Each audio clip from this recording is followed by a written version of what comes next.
Good morning and welcome to YAI's 2020 New York City Autism Conference. My name is Caroline Dunn, and I am the coordinator for YAI Link, which provides information referral for the YAI network. For the first time, YAI's Autism Conference is being held online, and we are excited that you have chosen to join us. People tuning in to today's live stream conference include people who have autism, parents, caregivers, and service providers. Each of you may have a different reason for attending, but we all come together with a common goal: to learn how we can support people with autism so that they may lead a fulfilling and meaningful life. At YAI, our mission is to support people of all ages with intellectual and developmental disabilities in achieving the fullest life possible by creating new opportunities for living, loving, working, and learning. We hope that today's conference will inspire, inform, and empower you to think creatively about how people with autism can live, love, work, learn, and thrive as adults. In a few moments, you will hear from the YAI CEO, George Contos. Our keynote speaker, Chantal, will then share her personal story of how she developed the grit and resilience needed to be her son Jeremy's strongest advocate. During Chantal's presentation, we invite you to ask questions by entering them into the box at the bottom of your screen, to the right of the blue question mark. If you are viewing the conference on Facebook Live, you may also enter your questions directly into Facebook. We will then ask Chantal your questions at the conclusion of her presentation. The conference will end at 1 p.m. At the conclusion of today's conference, we will ask that you complete the feedback survey that is available at yai.org/autismconference/access. Your feedback and suggestions are critical to helping YAI continue to improve on the trainings that we provide at events such as this. Once you complete the feedback survey, a certificate of attendance will be emailed to you. You can also access a PDF copy of Chantal's presentation at yai.org/autismconference/access. Please note that the slides that you see today in Chantal's presentation will differ from those sent to you as a PDF copy due to the fact that Chantal has gratefully added in notes so that you don't have to take any. Our conference is being recorded and will be available at yai.org/autismconference in the coming weeks. So please feel free to share it with others who are not able to join us today. We are joined this morning by George Contos, Chief Executive Officer of the YAI Network. George became CEO in 2015. In his time at the helm of this organization, YAI has grown in just about every way imaginable. He presided over an increase in the number of residential and day programs, the launch of START, our crisis intervention service in New York City and Northern California, and the introduction of YAI Knowledge, an expansion of YAI's training and consulting programs. George solidified relationships with our two affiliate schools, Manhattan Star and iHope, and has directed his team to embrace a perspective of growth in an effort to bring higher quality services to children and adults with disabilities. In 2019, George was named to City and State Magazine's nonprofit Power 100.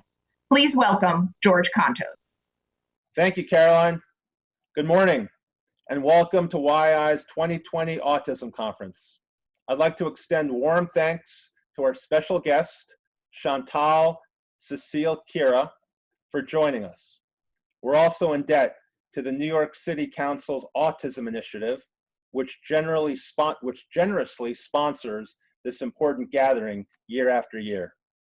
YAI is surrounded by many good friends today, families who have been part of our extended community, our YAI self-advocates, and major voices in the larger discussion around the evolution in autism therapies, including our allies from the Autism Partnership in California and our own YAI Center for Specialty Therapy and Premier Healthcare. I also want to give a special shout out to YAI staff, several of whom are logged on with us today. It's no surprise that YAI's frontline heroes the last few weeks have been the most demanding of their careers. With heart and compassion, they've kept the people YI supports safe, secure, and comfortable, prevailing over circumstances that could not have been more challenging. YI employs more than 4,000 people, and I'm very proud to call all of them my colleagues. Before we kick off, a few words about the elephant in the Zoom. We've gone virtual. This marks the first time YI has produced its annual Autism Conference online. Like many other experiences, over the last several weeks, we're learning a new way of doing things. Thinking about that this morning, I couldn't help but reflect on the parallels for people on the autism spectrum.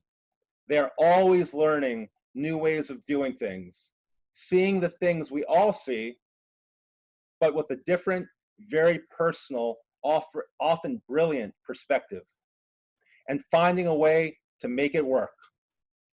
The services YI provides to people with ASD, services ranging from therapeutic and evaluation services, speech, occupational, physical therapy, psychological testing, psychotherapy, augmentative and alternative communication evaluations and treatment are based on the philosophy that says learning to do something we've never done before is a deeply human, truly essential practice. In order to see beyond disability, as YI's tagline demands, we embrace the humanity of doing things in a new way. When it comes time for all of us to learn a new thing, the playing field levels, and that's when magical things happen. With that, I'm glad to hand the screen back to Carolyn Dunn, the leader of YI's Link department. Now that the word virtual seems to be part of everyone's vernacular, Link is YI's virtual front door to accessing all of our programs, expertise, and knowledge. Link has kept so many people informed of the latest services available during this crisis, all while helping put today's conference together. It was great connecting with all of you. Enjoy our conference, and please visit yi.org for more information. Now back over to you, Carolyn. Thank you, and have a great conference. Thank you for all the kind words and the lovely talk about all the wonderful staff that we have here at YAI who are working as hard as they can during this crisis to support the people that we care for. For decades, YAI has provided a variety of training opportunities throughout NYC. In keeping with that tradition, YAI is hosting our 16th annual Latino Conference on Wednesday, June 3rd. This free conference will be live online and is the only conference in New York City presented entirely in Spanish for Latino families who have a child with a developmental disability. Registration is coming soon at yai.org/Latino.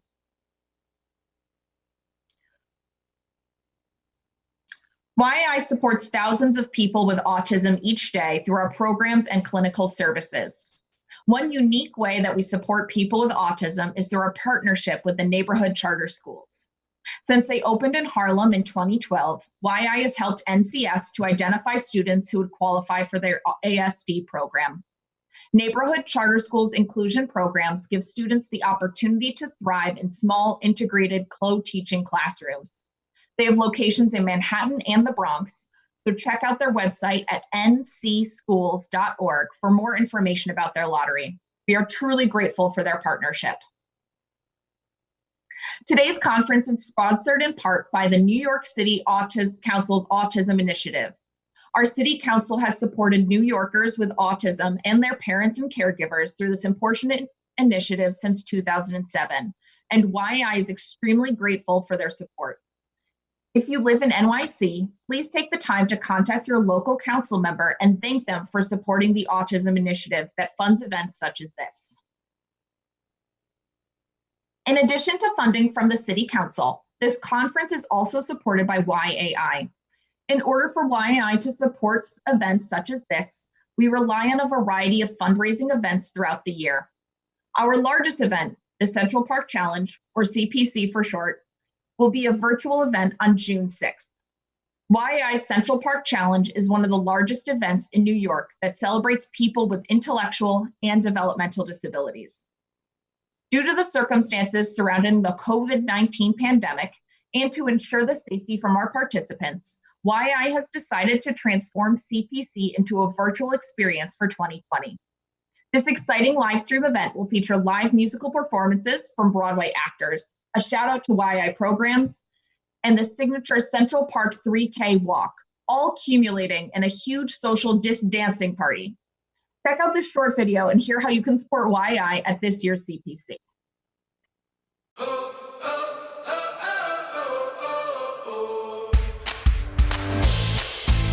We're challenging people to think differently, to level the playing field for people with disabilities so they have the same rights, the same opportunities as everyone else. I love you, honey. Ladies Fan Club, we're #1. Kelly, to switch places with the people.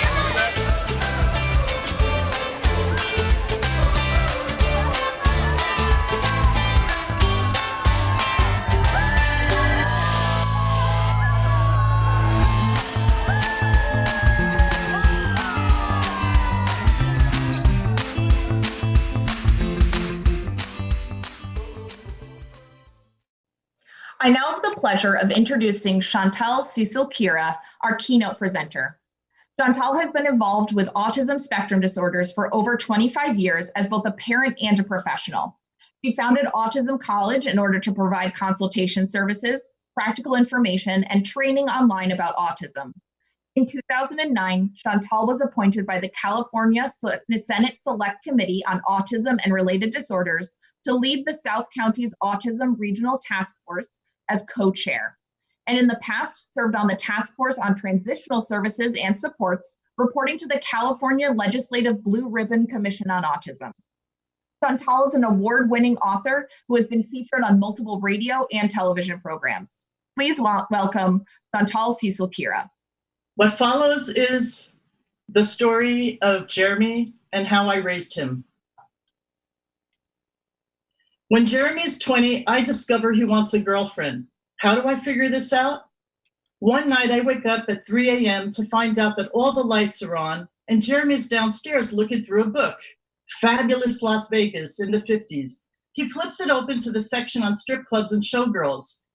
I ask him, Jeremy, why are you up? Jeremy replies, pointing to letters on a letterboard, I'm thinking about girls. Oh, how I miss those preteen years when Jeremy examined the guitars in the music magazines and not the models holding them. I preferred it when his choice of reading and viewing materials were Dr. Seuss's ABC and Sesame Street. A show that finally gets his attention from Sesame Street and Big Bird is Entourage. I'm sure some of you are familiar with this HBO series about 4 good male friends from Queens, New York, now living in LA, who try to get laid and avoid relationships between acting gigs. There's a lot of eye candy on the show, lots of girls in bathing suits lying around pool parties. One of Jeremy's support staff offers him the DVD of the first season as a gift. Jeremy is hooked. What do you like about the show, Jeremy? I like that they are good friends.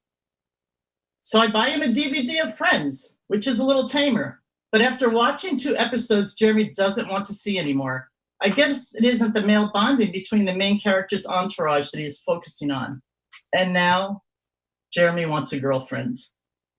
It's my own fault, I guess, since I taught him how to type to communicate. That's where the trouble starts, when he is able to communicate and I realize he has the same wants and needs that all neurotypical guys and gals of his age do. But Jeremy, as a baby, he never reached any developmental milestones, typical developmental milestones. Jeremy was born in Paris. At 6 months, the other little babies I see at the local park sit straight and tall in the sandbox and move to reach for their shovels, grasp them firmly, and scoop the sand. But Jeremy, he just sits. And his back is round. He doesn't reach for anything or anyone. At 9 months, Jeremy is lying on his baby blanket and he rolls over once and he never does it again. It's another mother, of course, who tells me about a physical therapist who could help Jeremy. I call him up, and twice a week, the PT teaches Jeremy how to move his arms and legs and sit straight, how to change position. What most children naturally learn, but that Jeremy doesn't. Every day, I repeat the exercises at home for a year.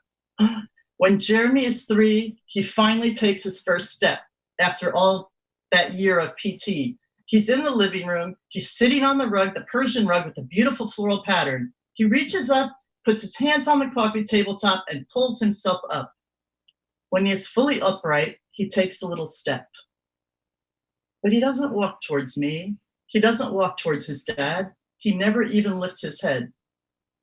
He continues to look down at the pattern in the rug, and he doesn't even appear to see us. Jeremy's definitely not like the other kids. I'm suspecting autism. So we seek help and guidance from medical professions, and they send us to a psychoanalyst. Yes, this was France, 1989, 1990. The psychoanalyst had plenty of Bettelheim books on her shelves, but yet was quick to explain that she did not subscribe to the refrigerator mother theory, that cold mothers were the cause of autism. However, after a few sessions of psychoanalysis, it was decided that my son had suffered separation issues from breastfeeding. Thus, this was the analyst gleaned from watching Jeremy spin 2 round objects, which reminded him, of course, of my breasts, and chase after the one he had lost after it fell and rolled under the couch. I kid you not. You can't make this stuff up. It was like a Woody Allen movie. When he is 3, my husband and I decide to get genetic testing done. Besides giving Jeremy a diagnosis of autism and mental retardation, the doctor offers us no hope. She says, if you are lucky, you will find a good institution to place him in and get on with your lives. I was devastated. Parents will understand what I mean, that when I turned on my car radio on March 13th and heard the governor of California announce that all the businesses and schools were ordered closed and that everyone was to shelter in place due to COVID-19, it gave this emotional reaction of the loss of everyday life as we knew it. So that's how I felt, how my husband and I felt when we were given this diagnosis. But the big difference is with something like COVID-19 or 9/11 is that the whole world is changed and everyone is feeling that communal grief. And so there is a lot of people who are sharing in that with you. But when a parent is given a diagnosis, when we were given the diagnosis, it was the loss of everyday life as we knew it. But when we left the doctor's office, everybody's life was still the same. Only ours had changed. But what the doctor didn't know was that when I lived in California before moving to France, I had worked at a state hospital for the developmentally disabled in California for 2 years. And my job was to help teach community living skills and life skills to the first group of young adults to go live out in group homes and work in the community. So I was preparing young adults to leave at institutions. You'd think I would ever put my son in one. What I learned from my time at Fairview was this: everyone can learn if you find their way of learning. Therefore, I accept Jeremy's diagnosis, but I do not accept his prognosis. Because you know what, in all situations, including the one we're in right now with COVID-19, if you choose hope instead of fear, you will get through difficult times. I mean, hope carries more beautiful thoughts than fear, so I trust in fear. I mean, worry doesn't make anything any different. Eventually, Jeremy does end up in an institution, the United Nations. When he graduated from high school, he volunteered for the Autism Research Institute, and they appointed him one of the youth representatives for the United Nations from their institute, which was a NGO. So there you go. I'm not sure that's what the doctor meant, but that's the kind of institution he ended up in. But before Jeremy learns to communicate and type with one finger and tells us what he wants in a girlfriend, I go through many years of trying to teach him. As a toddler, I treat him like a normal child. I talk to him as if he understands everything. I can feel that he understands. At the very least, he's trying to understand. I can see it in his eyes.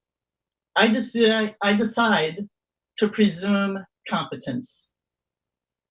Jeremy loves looking at pictures in books, and he loves to hear my voice. So I read to him often. Look, Jeremy, this is a ball, B-A-L-L, ball in French. This is a key, K-E-Y, clé in French. His first word is not mama or dada. One day we were walking in the street and he stops right under a giant key that hung in front of the local locksmith. He stops walking and won't budge. Clé, clé. Yes, Jeremy, c'est un clé. It's a key. You see, he was making those connections. I knew it. Over the years in France and in England, and then back in California, I try different therapies and treatments with Jeremy. It's not about getting rid of Jeremy's autism. I'm trying to help him make sense of the world around him. Jeremy has a lot of sensory motor challenges. My goal is to teach him to reach his full potential, whatever that might be. Meanwhile, I realize that there are so many things I need to learn, such as how to find the right professionals, the right financial resources, how do I negotiate special ed and communicate with the powers that be. I have to learn a whole new vocabulary that sounds like alphabet soup. OT, PT, ABA, GFCF, RPM, FAPE, LRE. In short, I had to become an advocate for my son. Apparently, it came naturally to me. But where did I learn to be so resilient, so bold and patient and resourceful? How did I learn to adapt to change and become an advocate for Jeremy so easily? I'll tell you what, it was my upbringing. There's my mom taking me for a walk. That's my dad and some of my siblings. My family was not like the others. They never were. Mama and Papa were French immigrants, and we were never allowed to forget that, as they raised us on Staten Island in New York. Mama takes me and my siblings shopping by bus because we can't afford a car. Oh, I love the supermarché. Oh, we are so lucky today. Some days I come in nothing, but today very good. Tenez, help me, children. We're at the checkout. Mama and I and my sisters place the styrofoam and plastic wrap packages of today's finds on the moving counter. Plump maroon kidneys, milky white sweetbreads, light pink veined brains, bright red calf's liver. Meanwhile, I brace myself for the inevitable cultural battle to follow.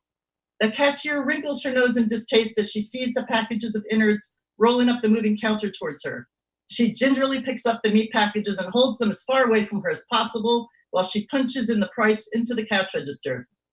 What are you going to do with this stuff? You're not going to eat it, are you? It's disgusting. Oh, a little butter and garlic. It is delicious. You make your children eat this? Really? I wouldn't feed it to a dog. Oh, in France, it is a delicacy. In the best restaurants, you pay a lot of money for this. You don't know it is good. Foreigners. Mama pulls out her cash to pay. Shh, shh.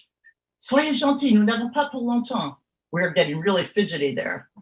The cashier replies, you're in America now, lady. You should be speaking English to your kids. Mama would pull herself straight up. And how many languages can you speak? One.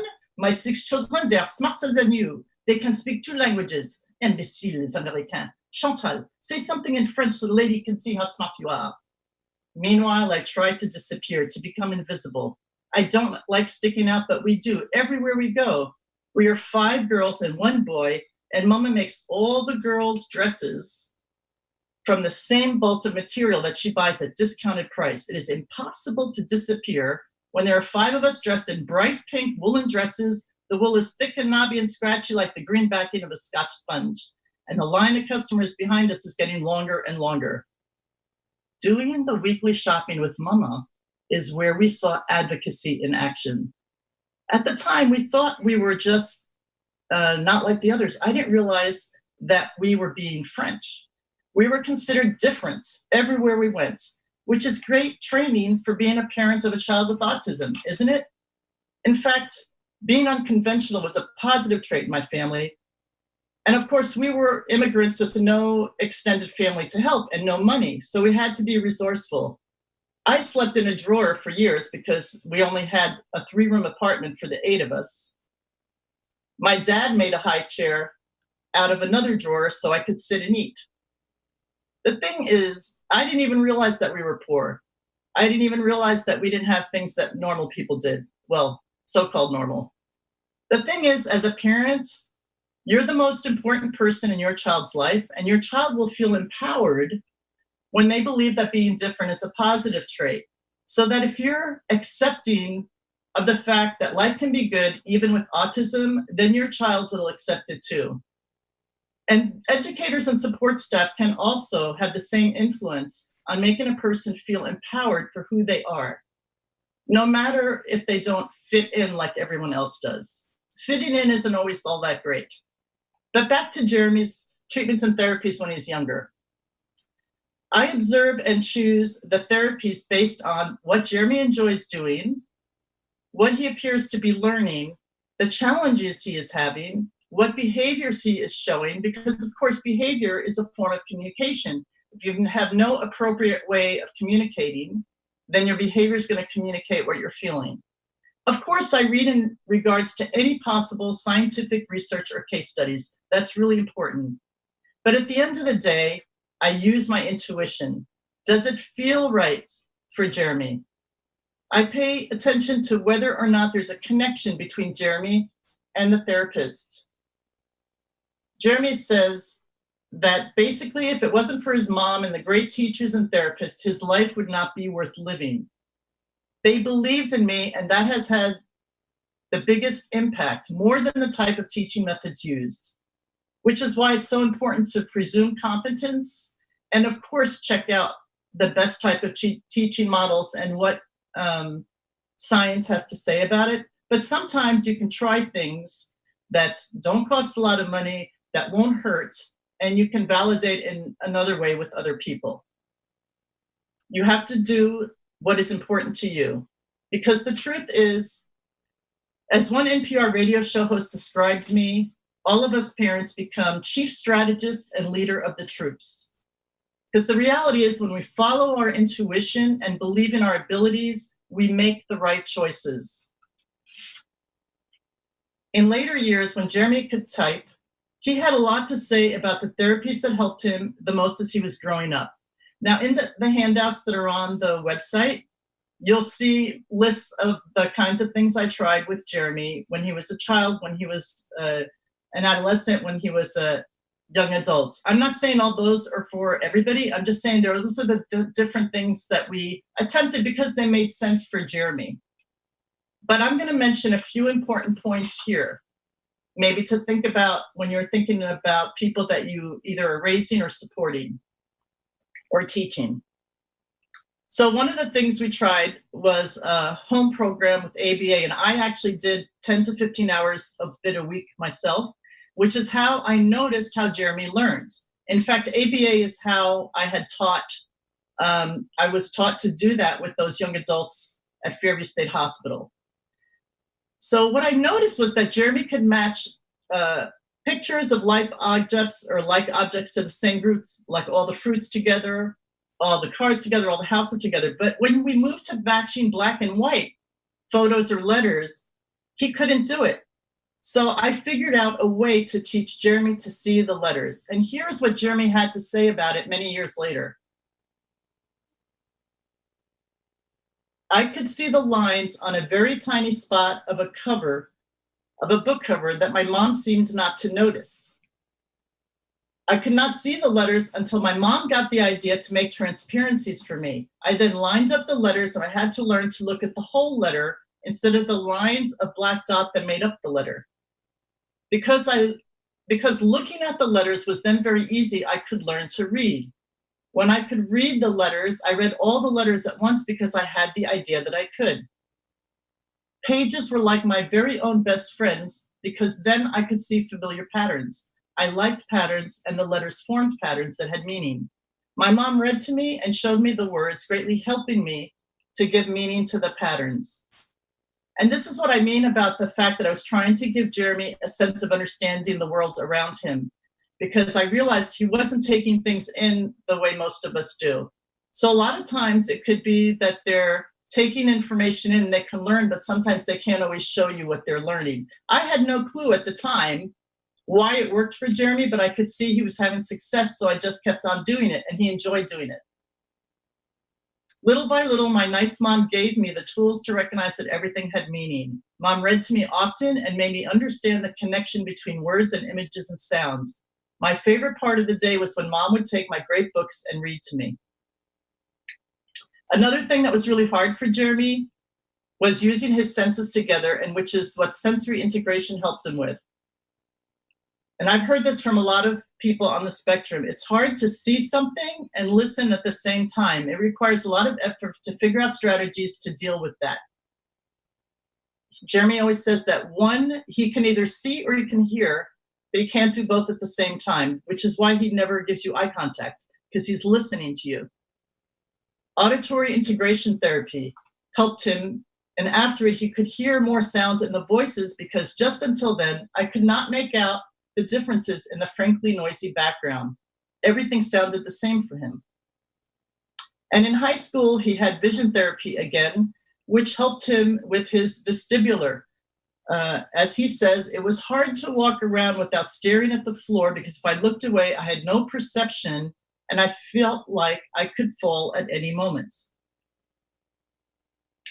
What's really interesting about all this is that in January 2017, so 3 years ago, I suffered a very serious concussion when my car was hit by a truck when I was stopped at a traffic light. And for years, I had emphasized with Jeremy and others like him, but for 2 years after that concussion, I felt a little bit of what it must be like to be Jeremy, because I ended up with some of those challenges.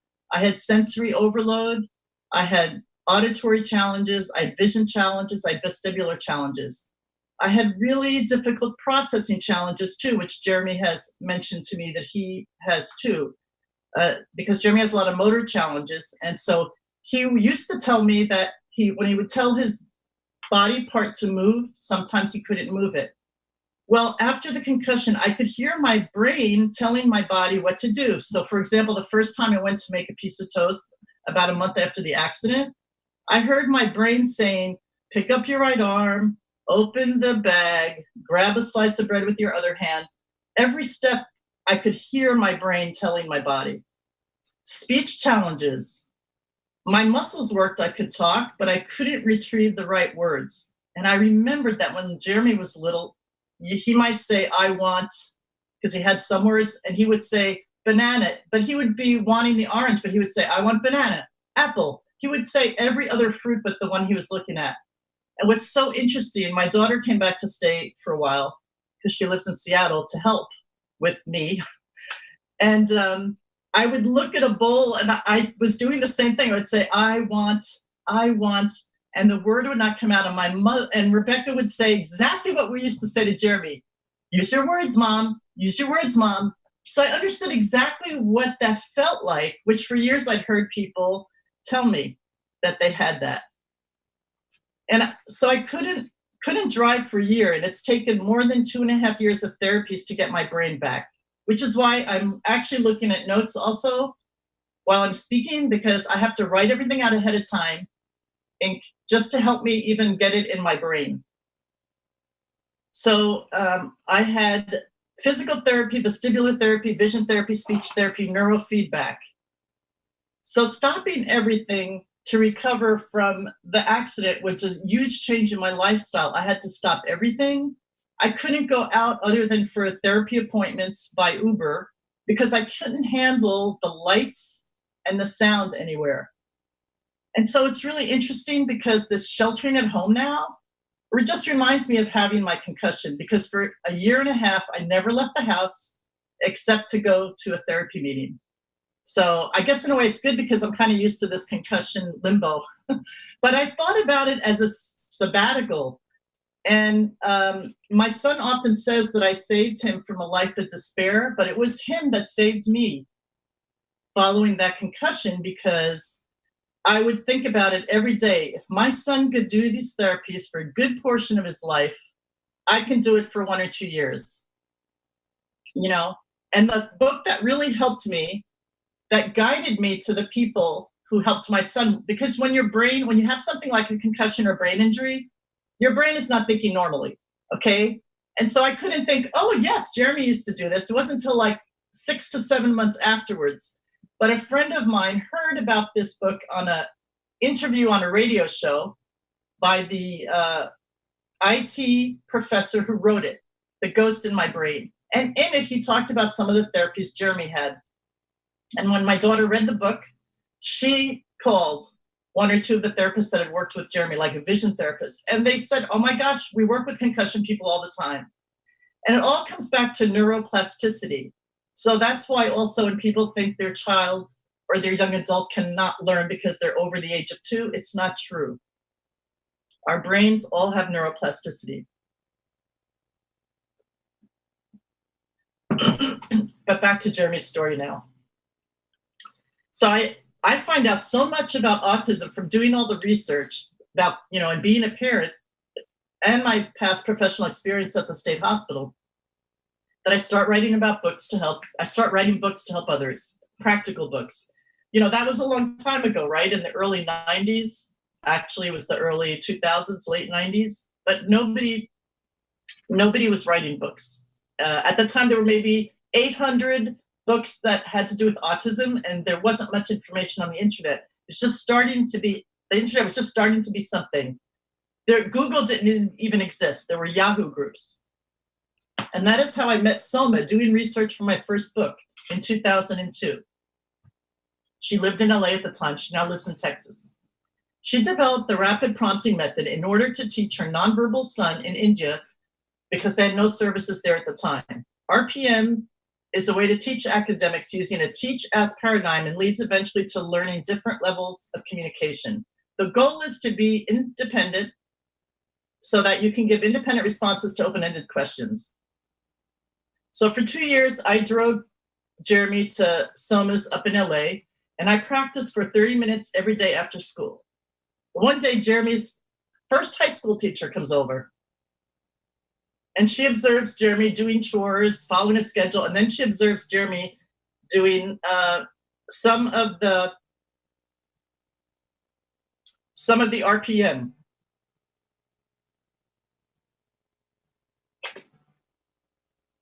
Then she decides to try it at home. She invites me to this, she decides, sorry, my phone's ringing. It's none of you, is it? Trying to reach me? Everything's okay? Great. Sorry. So the teacher observes Jeremy using RPM. She tries it at school, has success, and she invites me to come in to train the classroom aides. So begins Jeremy's journey of letting others know that he is capable of learning. And he starts to take more general education classes. And that's when he first becomes interested in girls. At age 19, Jeremy can communicate very well with typing with one finger. And he is very clear about what he wants. I want a girlfriend, he says. I think it is my right to hope for the love of a woman and the happiness of a home of my own. One day, I want my own place with a roommate. How do you find the woman of your dreams? That's the hard part, finding one, I say. What do you want in a girlfriend? When I think about having a girlfriend, I'm thinking about sex. Is sex all you think about? That is not really the main thing. I want a relationship. I want to have someone to talk to and laugh with. Isn't that what we all want? So I tried to find some resources for him. A therapist suggests going to church and a place of worship. That's reasonable. A psychologist suggests online dating sites. Okay, so who's going to help Jeremy go online with that? I'm his mom. That would be weird. A psychiatrist suggests a sex therapist. Just go online and Google one. Meanwhile, Jeremy doesn't understand why it is taking so long for me to find a girlfriend for him. And when you think about it, that kind of makes sense. He's like, Mom, why can't you just go out and get one for me? Well, of course he thinks I can. Didn't I get him his physical therapist, his occupational therapist, his music therapist, his vision therapist, his behavior therapist? Why can't I just add girlfriend to the list of services I can get for him? Trying to help my son on his quest for a girlfriend and finding people to help him just reminds me of my own midlife situation. Like, how did I end up here? Often I feel like this cartoon, waiting in line when really you want to be off having the life that you always wanted. The reality is that raising Jeremy and his sister Rebecca is like raising two beautiful planets who orbit the same sun but on different paths. Each one has its own needs and wants, different from the other, each needing individual attention. As Jeremy requires 24/7 supports, which means that if my husband and I don't have someone to help us at home, that one of us is helping Jeremy. So as a parent, the night demons often come to visit. Some nights I wake up terrified and I start thinking, what's going to happen with Jeremy when we're gone? Where will he live? Who is going to care for him? I don't want his sister to shoulder it all on his own. Love and sex are just as basic a need as food and shelter. As a parent, you want your child to find love and happiness. With my daughter, Rebecca, I don't have to worry about these things because she can make friends on her own. And she's already fallen in love. She already has a partner. But Jeremy, I have to find or create situations where he can make friends and hopefully one day have a loving relationship.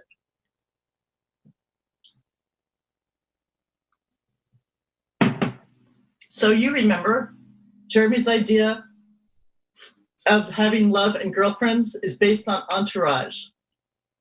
That's where he's focused. Me, I have my sights set on another show from the same era, Big Love, about a Mormon man and his polygamous lifestyle in Utah. Imagine Jeremy having 3 wives, 3 homes next door to each other, connected by the backyards, an extended family, and strong community ties. What parent of a child not like the others doesn't dream of that kind of strong community support for their adult child? With 3 wives, Jeremy would have plenty of love and the intimacy he craves, and all the women would have plenty of respite. This arrangement would solve the housing problem and our worries about what will happen when his dad and I are no longer alive. Unfortunately, that's not Jeremy's reality any more than Entourage is. I can't really do more than I'm doing right now in trying to help Jeremy. I only hope that one day Jeremy does find the love he clearly desires and deserves. And then there are the other night demons that come to visit when bad things happen. As Jeremy says, I think you have to be brave to get over the horrible times people hurt you and talk like you don't understand the comments they are making about you within earshot. I don't think people realize the kinds of effect they have on nonverbal people. You know that intentional abuse is unforgivable, but in some cases, ignorance is just as painful. In my case, I've oftentimes been the victim of ignorance. To this day, Jeremy has PTSD and flashbacks that can disable him for hours at a time. Thankfully, it's gotten better with treatment and support. What Jeremy has learned, as he said, is, frankly, I have learned that people can hurt my body, but they can't touch my soul. Besides the really bad things, there's the well-meaning things said in kindness by complete strangers. I'm sure many of you have heard this. They're meant in kindness, but they're not appreciated when you're having a bad day. God never gives you more than you can handle. Dearie, God only gives special children to special parents. My personal favorite is, we each have 8,000 lives to live out our karma. You're close to working off yours. So what I want to know is, when Jeremy's having a bad day, are we working off his karma or my karma? But back to Jeremy and wanting a girlfriend. To be honest, I was pragmatic. I was more focused on him learning life skills needed for work. Jeremy had a great teacher, Teacher Allen, in high school, his second teacher, but the person in charge of workability had deemed Jeremy not community ready and offered no job opportunities. But Teacher Allen and I shared a belief. By focusing on a person's strengths, you can teach them work skills. So we created some self-employment opportunities based on Jeremy's skills. One was selling flowers on Fridays at lunchtime. And this all started because one of Jeremy's support staff person was a parent of 5 high school kids in other schools. And she said Jeremy's high school was the only one that didn't sell flowers at lunchtime. And Jeremy loved flowers. And Jeremy loved driving to go get the flowers. I mean, he didn't do the driving, but sitting in the car, and he managed to learn how to put the flowers together, so it helped his OT. And then he had to get over some of his social and sensory challenges of being in front of some other people who would want to buy it. And in the end of the day, he saved enough money to buy himself a therapy dog. And people knew him. So it was awesome. He learned a lot about work. This was a marketing project that he had to do, come up with a name for his business, Jeremy Stems, and then advertise it somewhere. So meanwhile, at Jeremy's annual IEP, Teacher Allen informs the IEP team that he has given Jeremy's many assessments on a variety of subjects and has interesting and surprising results. Jeremy trusted at grade level for English, geography, and history, but had very low scores for topics such as math and the sciences. And we're all really surprised until we look back at his middle school records and we realize that the classes that he was mainstreamed in, that he would sit in, that he would audit, were English, geography, and history. But he hadn't been mainstreamed into any of the other classes. As it turns out that Jeremy was an auditory learner, so he'd been listening and retaining what he had heard in those classes. So he started taking more general education classes, and when he's 18, he's transferred to the transition program and continues to have life skill goals. So he had half academic and half life skill. So he was on the diploma track. He starts the year with a new substitute teacher and a Thanksgiving break. Jeremy, why aren't you sleeping? You've been up all night. You've been up every night this week. Why are you up redecorating the whole house? What's going on? Mom, the new teacher told my aide not to teach me academics. Greatly, I am not happy. Mom, will you tell the teacher? You can do it, Jeremy. You can write a letter yourself. And this is where Jeremy, for the first time, advocates completely for himself on his own. He wrote a letter. Dear teacher, I have to say I heard you talk to my instructional aide. I think you were wrong to tell her not to teach me academics. You know I want to go to college. I want to write a book about my life and people who have helped me, but also about people like you that give professionals a bad name. Good teachers like Alan and Maureen and Janine have helped me and not hindered me. Also, academic goals and objectives are written in my IEP, decided by a group of professionals. I get discouraged when professionals like you, seemingly knowledgeable, are not encouraging staff to teach what is in the IEP. Sincerely, Jeremy Sicile-Kira. Jeremy is turning into a mini me.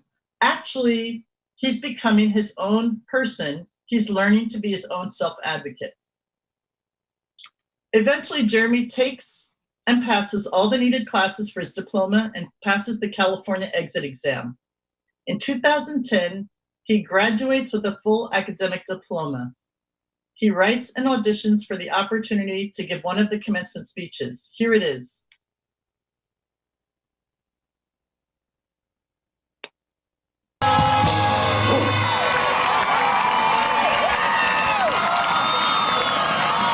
Hello everyone, my name is Taylor Rippey. I'm senior class secretary this year. And I have the pleasure of introducing our next speaker. It's Jeremy Sicile-Kira. Jeremy has autism and limited speech and is a graduate of Torrey Pines High School class of 2010.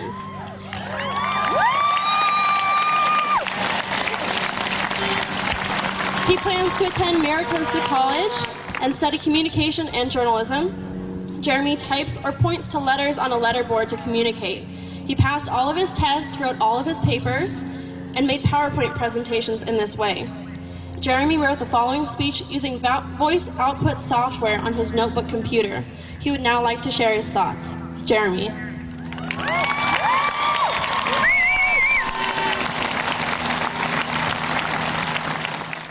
I have spent 7 years at Torrey Pines High School. 3 years ago, I walked the graduation ceremony. Today I walk the same path, in the same cap and gown, but I have now earned my academic diploma. My education at Torrey Pines has been my greatest achievement. I was once diagnosed autistic and severely retarded. When I arrived at Torrey Pines, I could not communicate, and I spent my days in a class for the severely handicapped. Now I am going to college. I am writing a book about my life.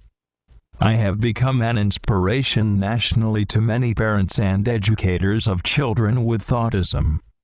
My story is like Helen Keller's, the deaf, mute, and blind girl. Helen Keller had a teacher, Anne Sullivan, who taught her and took her out of isolation. My first great teacher was my mom, then the high school teachers. My favorite story about Torrey Pines is when my teacher, Alan Gustafson, realized for the very first time that I understood everything. He was really trying to learn how to communicate with me. He said, "Jeremy, I know you are in there somewhere. I can't know what you are capable of unless you tell me." I looked at him and saw tears in his eyes. I really wanted to make him happy. My nice teacher continued to try and reach me. He said, "Give me a sign." I looked at him and spelled with him for the first time. Great teacher Alan was so happy. The teachers here gave me good advice on more than just the subjects they taught. They understood that I might be different on the outside, but that on the inside I was just like any other student. Other important people include the ladies in the administration building, who always said hi to me and told me they were happy to see me. My speech teacher, Dr. Palmer, was nice, even if she tried to convince me to become a Republican. An exciting memory from this campus is when an MTV camera crew followed me around campus for the show, True Life I Have Autism. I would like to thank Bruce Cochran, Director of Pupil Services, for the chance he took and the faith he had in me. I would like to thank the administrators, the school staff, the educators, including Maureen and Janine, for allowing my voice to be heard. Without you, my life would still be imprisoned in darkness. Nicely, I wish I had made more friends from my years here. Being autistic, that is the hardest part. It is important to include all students in general education classes, so they can be with their peers. When Helen Keller grew up, she graduated from college, became an author, and an advocate for people with disabilities. I hope to do the same. My real message to you today is: teachers, never underestimate your students, no matter how disabled they may appear or what difficulties they face. Parents, believe in your children and encourage them to fulfill their dreams. Students, give yourself the power to hear the voice inside telling you that you can create the life you dream of. Believe in yourself and never allow anyone to discourage you. Jeremy Sicile-Kira. Brian Roberts. Adam Herman. Good job. Devin Garner.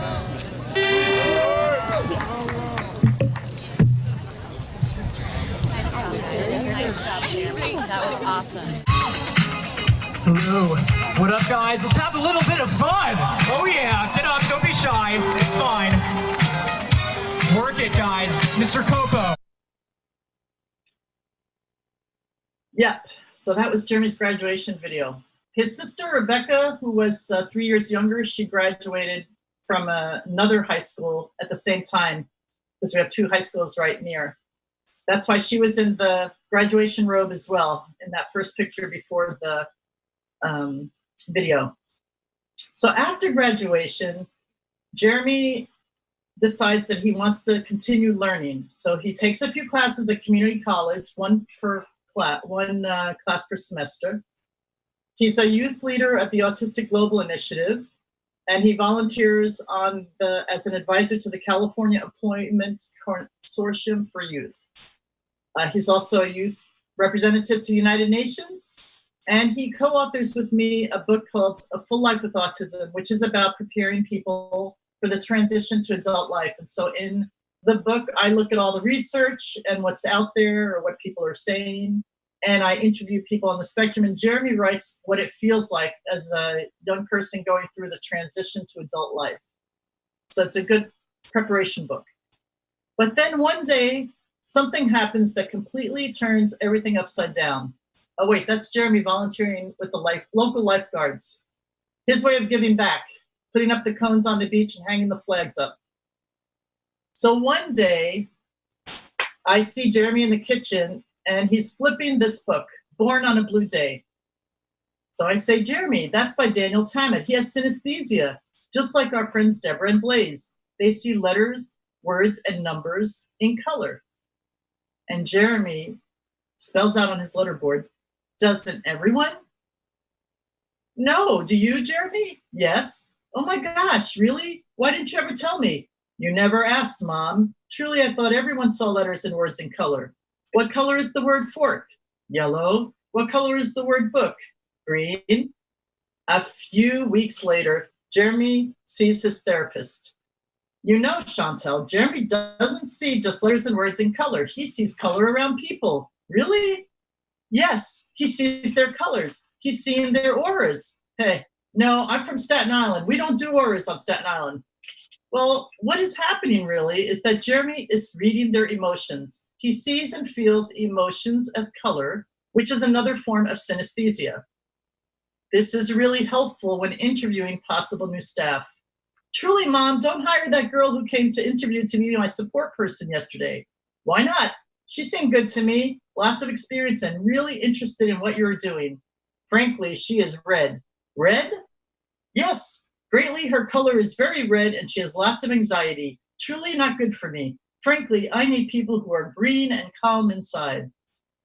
But you know what? On the flip side, it's not easy living with a human mood ring. Let's face it, life is stressful and it's not always easy being green. Hey, Jeremy, what's my color look like for today? Today's forecast, Mom, mostly green with a slight chance of red. At first, I don't talk about this too much. For years, I was considered the Ouija board lady when I was trying to convince people about Jeremy's ability to communicate using a letterboard. The school was very careful about validating Jeremy's typing before moving ahead, and rightly so. I was so happy that they did that. Once again, I seek out guidance from Jeremy's therapists. You know, Chantal, your son is very spiritual. He is more highly evolved than most people. Spiritual people study and practice for years before they reach Jeremy's level of understanding what he is understanding, which comes naturally to him. But it's too painful for Jeremy to be around other people who are in pain or anxious. He feels they're red. When he feels there's a bad person somewhere because he sees the color red or he sees other bad colors, he bolts out of wherever we are, whether it's a restaurant or a grocery store. Jeremy needs to understand that he doesn't have to take in other people's energies. You need to find someone who can teach him the strategies to protect himself from other people's negative energies. Oh, great. Another professional to add to the list of people I have on my list, right? But one morning, about 6 months after first telling us about his ability to see auras or colors, Jeremy wakes up with a big grin on his face. Jeremy, what's the happy face about? I had a dream that I painted your aura, and I have to say it was purple and very lively. The next day, another big smile on his face when he wakes up. I love seeing you so happy when you wake up, Jeremy. I greatly dreamt I painted my kind Donna. It was bright yellow and it had a kind of sparkle. Truly, she is like the sunshine. Happiness is everywhere. Every morning, Jeremy dictates his nightly dreams. Every night, he is painting people's emotions into colorful portraits, the people around him that he sees every day. Artist Neil Harbison was completely colorblind. He was born that way. He has a device attached to his head that turns color into audible frequencies. For example, if he puts a purple sock in front of his electronic eye that you see here on the slide, he hears a sound that to him represents the color purple.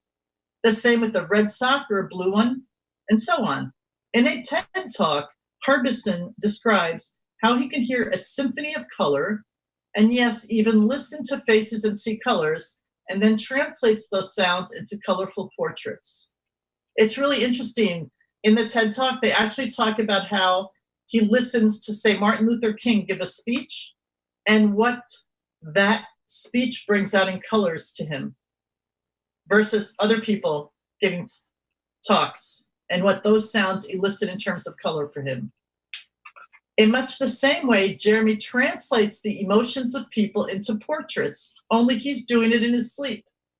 So one day, though, after 2 weeks of dictating these dreams every morning, Jeremy has a different kind of dream. Justly, Mom, I frankly had a dream I had an art show at an art gallery. I had 10 paintings at the art gallery. Mom, could this come true? You're nice to tell me how to get an art show. Jeremy, I'm going to tell you what I tell people who come to me and say, oh, I have a great idea for a book. Can I get it published? I ask them, did you write it? Because first you have to write the book. So Jeremy, first you have to paint in real life. So Jeremy began to paint. It sounds very simple to say he began to paint. But as many of you know, as I've been explaining Jeremy's sensory motor challenges, as a child, he never liked paints of any kind, did not like the smell, the feel, nothing. So he started learning to use paint, and then he ended up enjoying it. He begins to paint. His paintings are beautiful and abstract. He layers the colors. He works on 4 or 5 paintings at a time because he applies layers of beautiful paint and has to wait for each layer to dry before applying another gorgeous color. Before, I only saw the challenges he faced associated with living in a world that is too loud and too bright. Now we can all see how gifted he is.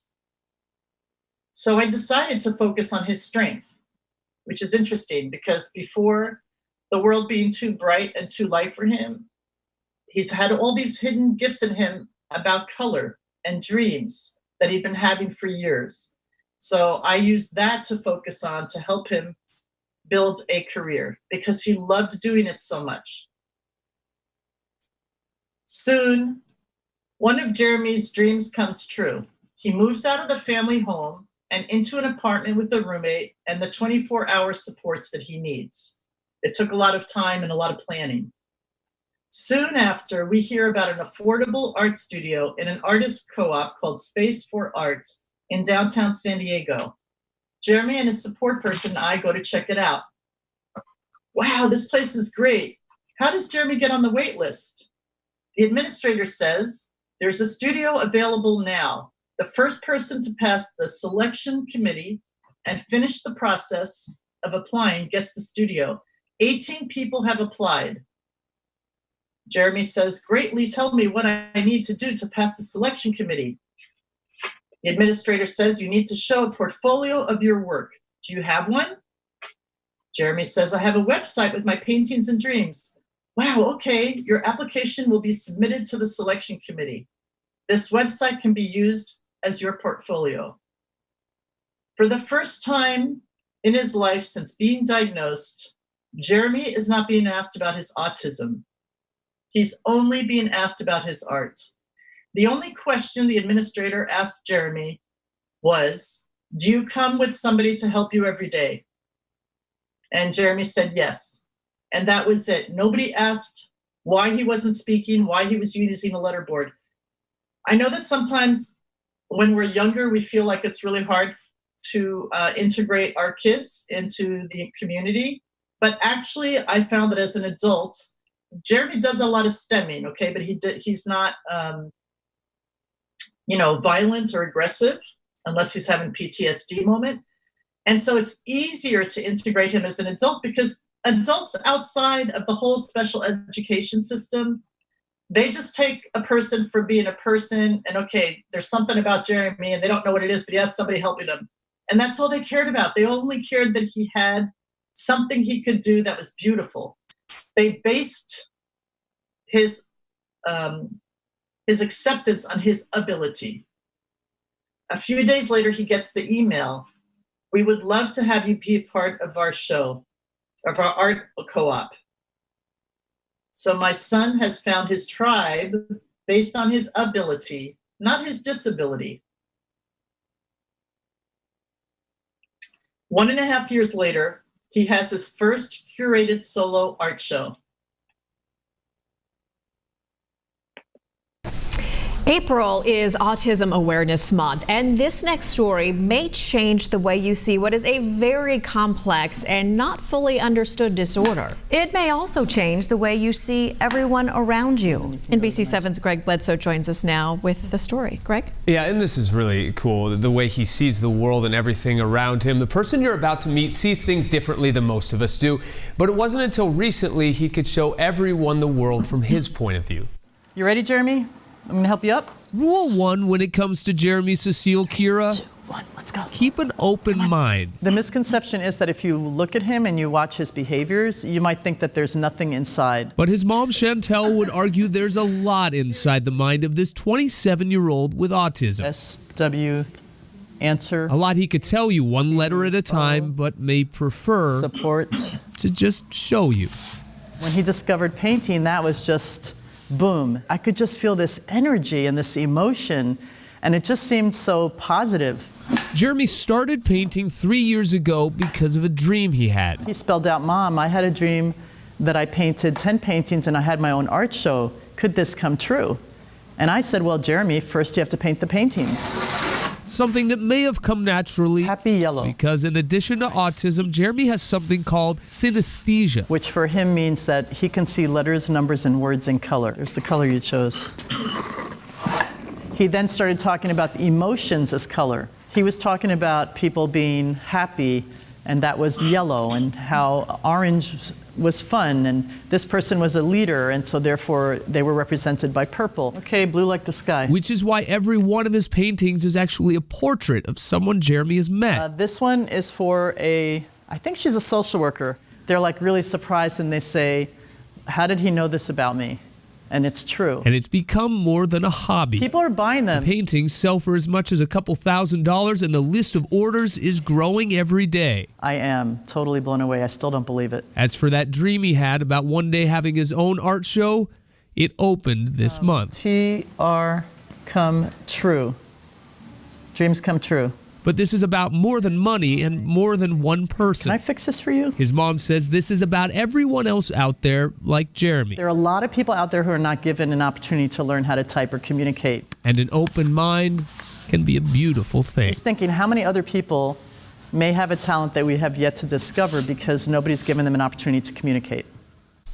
Isn't his work beautiful? Jeremy's installation is going on right now in the East Village downtown at a place called A Space for Art. It'll be open every day from about 11 until 4 through this coming Saturday. It's just, in person, I promise you, they're even brighter and cooler than they are on TV. That's so awesome. And it's so neat to hear people say, how did he know that about me? And that he really strikes a chord with people. That's so awesome. There are some examples. Who says dreams can't come true? Of course, you have to put a little work behind it.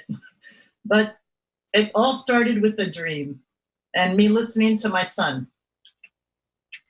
The curated art show was a mix of new pieces and some paintings that were already in private collections. Here is what people had to say about their paintings. So this is at the art show.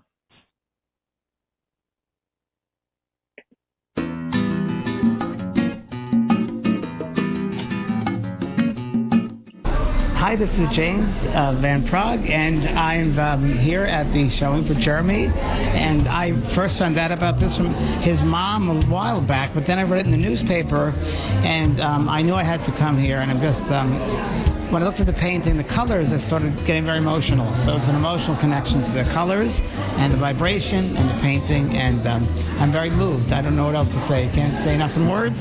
You just look at the painting.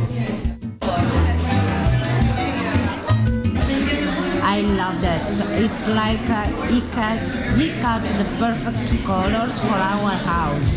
Yeah, I was surprised when I see how he can read our personality, just knowing us for a little bit, because he doesn't know very well.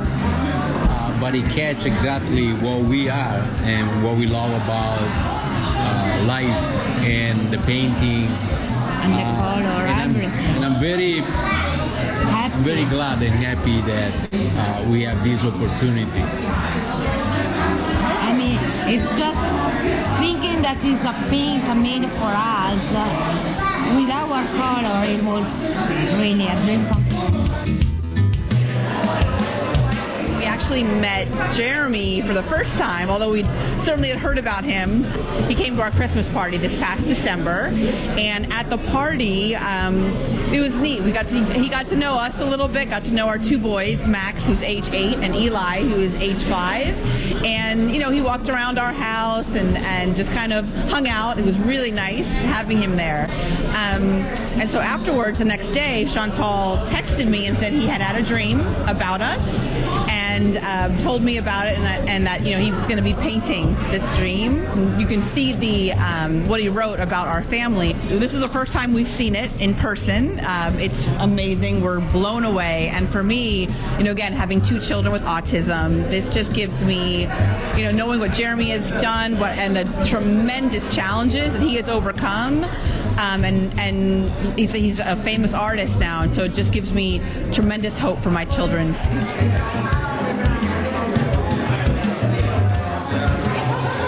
It's been about 2 years since Jeremy did this. I had known his mom just barely at that point, and I didn't know what to expect. So it's amazing when you see all of this color on the canvas and it represents you, and then you read what he says about you, and the intuition that he has is pretty inspiring. I love it.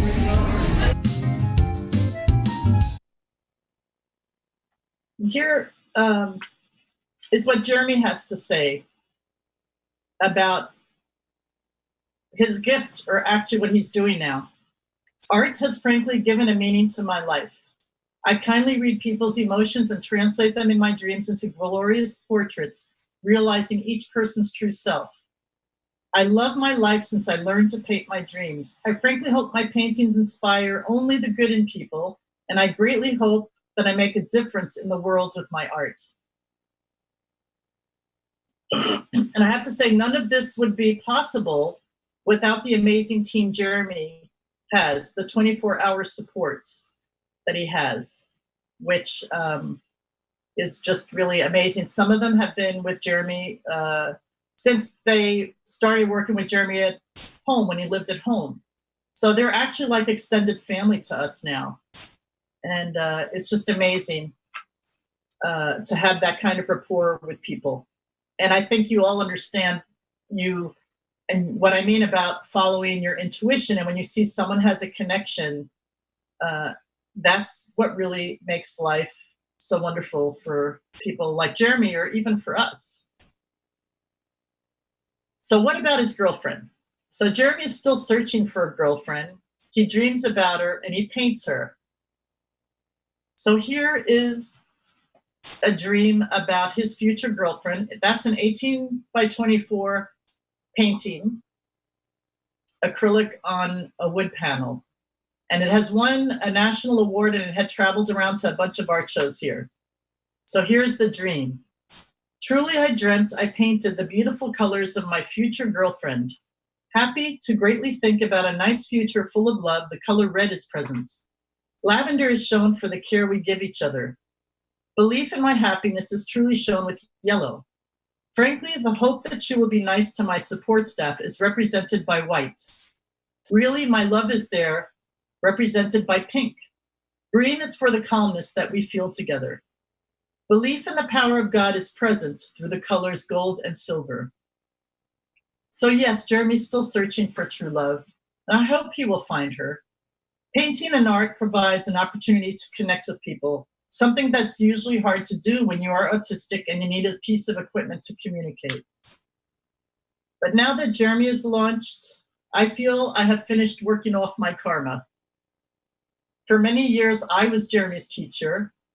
Then I learned from him, auras, colors, spirituality, what really matters in life. Jeremy is definitely the teacher. Dreams. That's another thing Jeremy has taught me about, the importance of dreams. I've helped Jeremy paint his dreams. Now it's time for me to paint my own. I see the beautiful gold of the sun reflected in the hills, the green of the vines, and the blood red color of the wine I am drinking as I sit on a terrace of a small farmhouse that I bought in the south of France. I'm enjoying the sunset after a day of writing while my husband and friends are in the kitchen preparing dinner. Tomorrow, the next group of students for our writing and cooking workshops are arriving. Next week, I'll go back to San Diego for a while, but right now, I'm enjoying the changing colors of the old stones of the farmhouse as the last rays of the sun disappear behind the hills, from yellow to orange to pink to magenta, and finally, indigo. Here is where my dream ends. But Jeremy, he has a different dream. Mom, really, I have to tell you that about the greatly beautiful dream I want to paint for you. My mom, the storyteller. Happy, I frankly dreamt that I painted nice mom's success as a true storyteller. Justly, mom told our story in very different ways, books and plays and keynotes and solo performances and in movies that changed people's lives. Beautiful mom told everyone our story of triumph.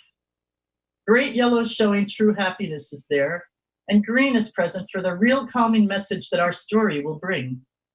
Justly nice lavender representing beautiful nice mom in front of the crowds, nicely offering them the hope of caring that helps children reach their potential. Justly beautiful mom was kindly, truly grateful for the opportunity to realize her dream of having her movie made and become a success. True blue indigo representing the great knowledge in my mom's frankly search for ways to greatly help me was creatively shown in the painting. Kindly pink was truly present for mom's love of production and for autism advocacy. Real bright orange for fun and bright blue like the sky were in the painting representing true real knowledge of storytelling. Silver and gold are representing the power and the very near hand of God. That is truly very obvious. And so it is. But Jeremy had another dream recently. Truly, I had a dream that beautiful, nice mom was a coach to other women. Frankly, mom told them my secret about life. Nicely, the secret about life is very easy to say, but harder to do. You are the most important person in your child's life, and you can make them believe anything is possible.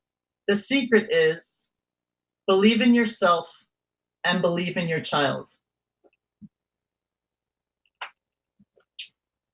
Thank you.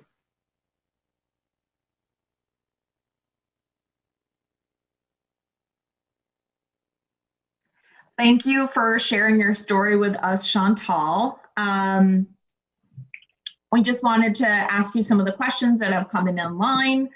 So to start off, how do you suggest that parents respond to doctors or other professionals who aren't believing in their child? I know you had mentioned that when you were going to some of the first doctors over in France, that there was a lot of some talk about putting him in an institution, and then you mentioned some teachers who really didn't believe in his ability to go out in the community and work. So how did you kind of tackle that? So first of all, I believed in myself, and it wasn't that I thought that, oh, my son was a genius or my son was this great person. It's just that to me, every human being has value and that we have to help them reach their full potential. So having that thought in me made it easier for me. And I realized that being argumentative with them was not going to be helpful. So I just decided to try things at home and prove them wrong or right if they were right.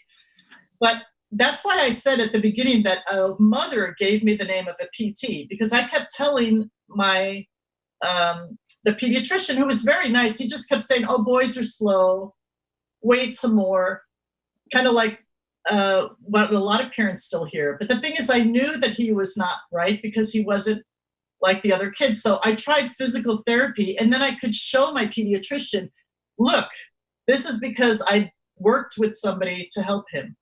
So I brought little pieces of proof like that. And I also tried to find people that would understand my child. So I learned more to connect with people who had kids with autism, which is really hard, or whatever differently abled challenge the person has. It's really hard because it's like joining a club that you never wanted to be a member of. And also because you think that you're not going to have to do it for a long time. Oh, it's just for a sprint. But the thing is, it's the other parents that are going to help you the most. The thing is that you want to make sure that you're not just listening to everyone, because everybody's story is different. So for example, some of the things that I talk about here are not going to apply specifically to Jeremy in terms of a teaching technique. But some parents, you find out what other parents have a child that may have the same challenges, and you get that information. And you find out from other parents who are the people you've seen. You just have to come with logic. Being argumentative and emotional is not helpful. Of course, I'm not saying don't be emotional because I'm an emotional person, but I realize that's not going to persuade the other person. So you just have to keep believing in yourself, and that's why it's important to surround yourself with people who believe in you and not negative people. So we have another question. How can you tell if a child has autism? Like, how did you pick up on Jeremy's, like that Jeremy was developing differently than others? At what point? Okay. So again, autism is such a wide, it's like, that's why we call it a spectrum. It's from here to here. So for someone like Jeremy, who's very impacted, he had a lot of motor issues to begin with. I thought because of the way he was looking at me, that he was listening and understanding, because when he was little, he would look. But I realized he wasn't moving. So I didn't think, oh, he has autism. I thought there's something wrong motor-wise. So that's why I focused on the physical therapist, even though the doctor said, oh, he'll do it on his own. I said, come on, he's 9 months, he rolled over once. Other parents said, that's weird. So once he could walk and he followed the pattern in the rug, I knew that because I'd worked, again, I only worked with young adults. I hadn't worked with little kids with autism, but I knew that following patterns. In fact, at that hospital, we had drawn lines of different colors so someone could follow the line to get to the the cafeteria. Sorry, I'm losing my voice. Or someone could follow the line to the gym. And so one of those things, if your child is having sensory motor issues, it could just be motor issues. But Jeremy was very clear that it wasn't. Also, he wasn't using objects to play in the same way. And then the lack of communication. So he wasn't really communicating with us. Like, he never took his toy and brought it to me. When he followed the pattern in the rug, he looked at the rug. He didn't look at us.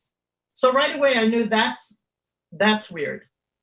So the other thing, though, for people who have kids that are more able, like, I don't like these terms, but I'm not going to say the word high functioning because that's like so not good, but who maybe they're verbal, and some with Asperger's who their problems may only show up when they're in 3rd and 4th grade, because what happens is they're doing okay, but I don't remember if it's 3rd or 4th grade, and I guess it depends on the school district, but there comes a year when the teacher gives you homework that's not due the next day. It's due, she'll give you a packet on Monday and it's due on Friday. So you have to figure out how to organize it to have it in by Friday. That's when they start falling apart.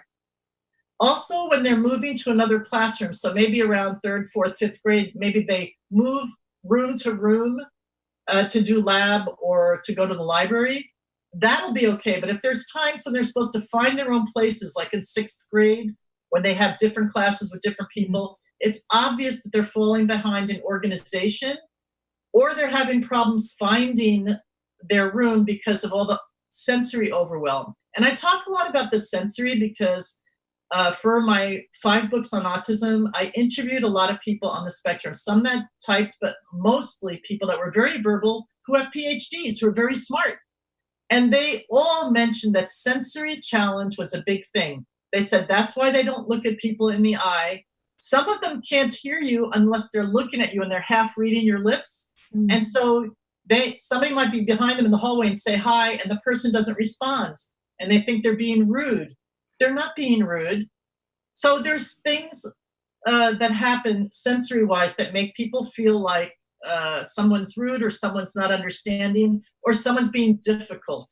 It's not being difficult. It's they can't feel the same way we feel.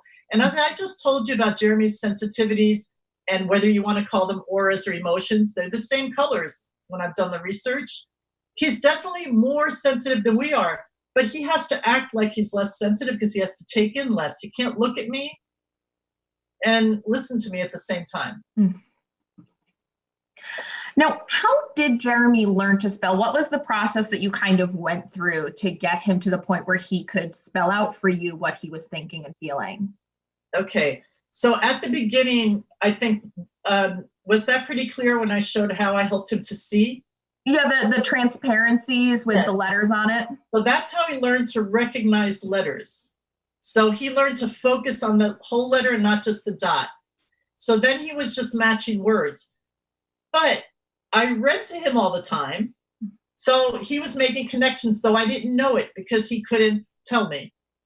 And the method that I used for teaching him to communicate by typing was, and there are different ways now, it was through the rapid prompting method, which you can look up. Soma's organization is called HALO, H-A-L-O. So it's just one of the methods. But it's a teach-ask paradigm. So basically, what we did is I started with whatever, he was always looking at books. Even if they were just baby books, I would look at the cover, and this is what Soma was doing.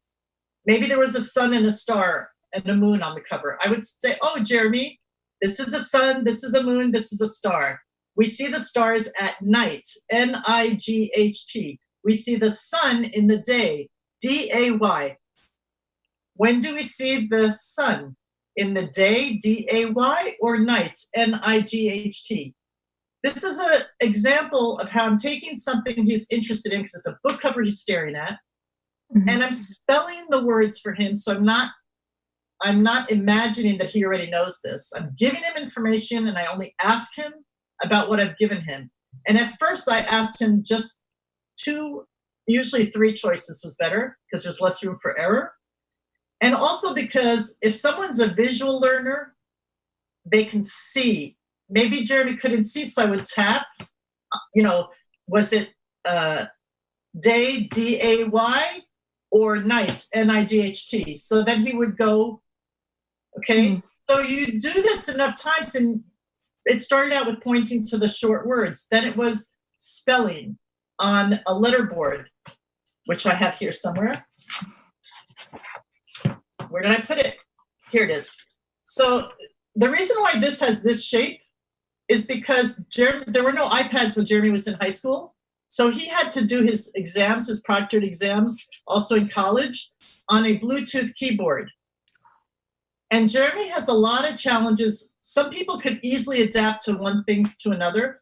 But first, I had to have Jeremy adapt to did you see the light writer that said thank you? Yeah. So first he was on a big board with letters. Then I had made a copy of the light writer. So over the summer, when we didn't have the light writer, I had him practice that. So when he went to school and had the light writer in the fall, he was used to the motor issues. Okay, then he adapted to this. So the challenge is that teaching any communication skill goes from simple to complex. And the most simple is giving them a choice and having them a multiple choice, and they have to give you the answer.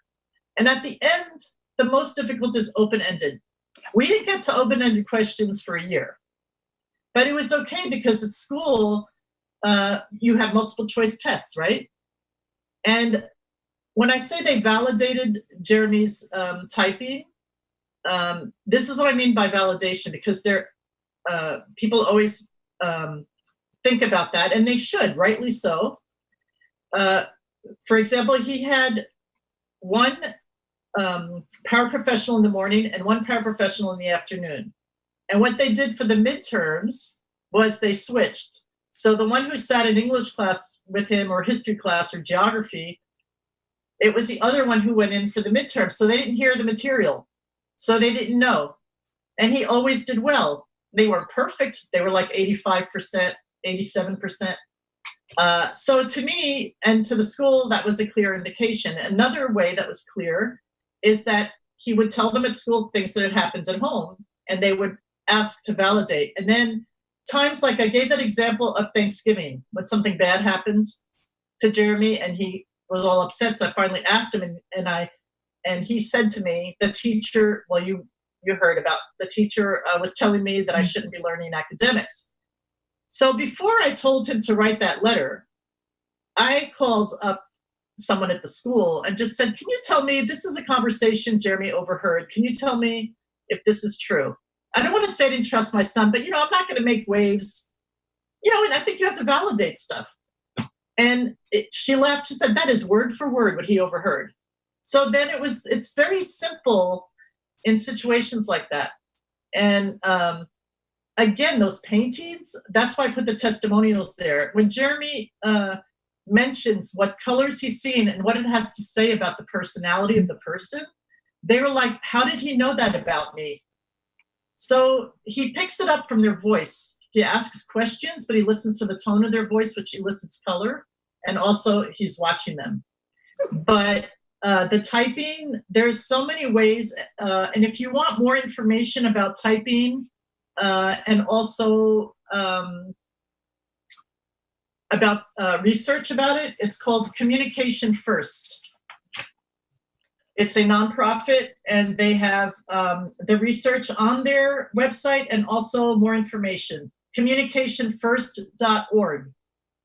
So that's a good place to go, where it talks about communication and has research on it, and you can find different methods. So there's the rapid prompting method, and there's also, I can't remember the name. Everyone's coming up with these names now, but it's basically all learning how to type, and the goal is independently and so forth.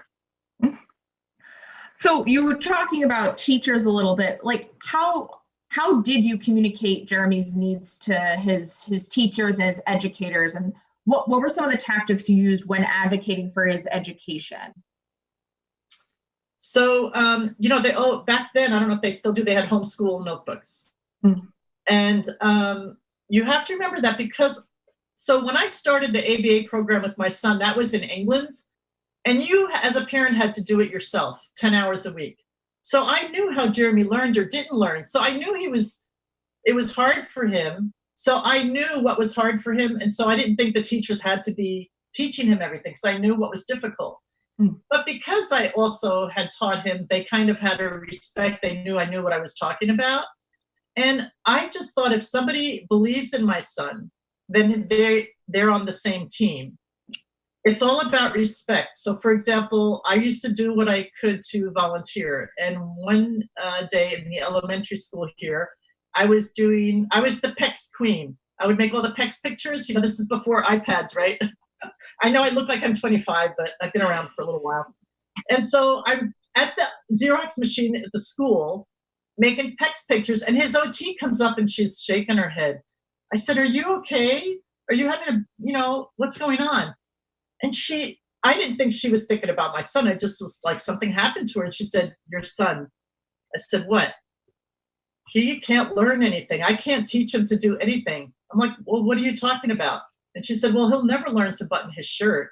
And that was like one of the goals. I had like simple goals for Jeremy. And I thought, really? You tell me my son can't learn something like that, and you better believe it. I'm going to be home trying. So I used ABA methods. And I know some people, now there's this whole wave of anti-ABA. What I love about ABA, Applied Behavior Analysis, is that it breaks down tasks into small steps. And for someone like Jeremy, that's very necessary. So even like buttoning a shirt, I had to figure out what were all the different steps. And then also I realized that he just didn't have the fine motor skills. So I used shirts that had big buttons with big holes to begin with, so he could practice. Another OT later on in years, when he saw what I had developed as a method, he was like, oh my gosh, I'm going to use that. So, I had this way of figuring things out, because I know it sounds terrible, but my goal was, this is a practical thing. And she's saying he can't, but she hasn't even tried yet. So I'm telling you, I went to that OT meeting with a video of my son buttoning shirts. And the OT was saying, after she said, he can't do this, blah, blah, blah. I'm like, here you go. Yes, it took me 3 months after school for half an hour a day, but he can, so don't say he can't. So I did it in a positive way. But the other thing that's very important to do is no matter where you are in the States, the parents have more power than teachers legally. So my thing was always, what does the teacher need for the classroom? And I know every state is different, class sizes and so forth and so on.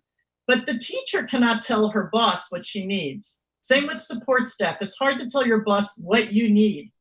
But if you're the parent, and your child is young and he has an IEP, you have the rights to go in. So I would always ask the teachers, what do you need to make these things happen?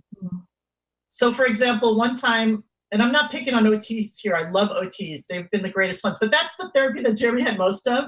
And one day this OT straight out of college gave Jeremy rug burns because she did this technique that you're supposed to do on little kids and she didn't use a mat. So I had an IEP and I asked for them to bring in another person to overlap with her because I thought if she learns how to do this correct for this age group, then everyone's going to benefit in the classroom. So I always tried to say, what does the teacher need? But I have to say, it wasn't until he really got in high school that I found teachers that agreed or that saw, because Jeremy convinced him then. But at least the teachers, except for 2 of them, were really open, and you can't blame people for being open and not knowing because they have so many different kids to work with. But as soon as I saw that someone was willing to presume competence and was just trying to figure it out, that's great.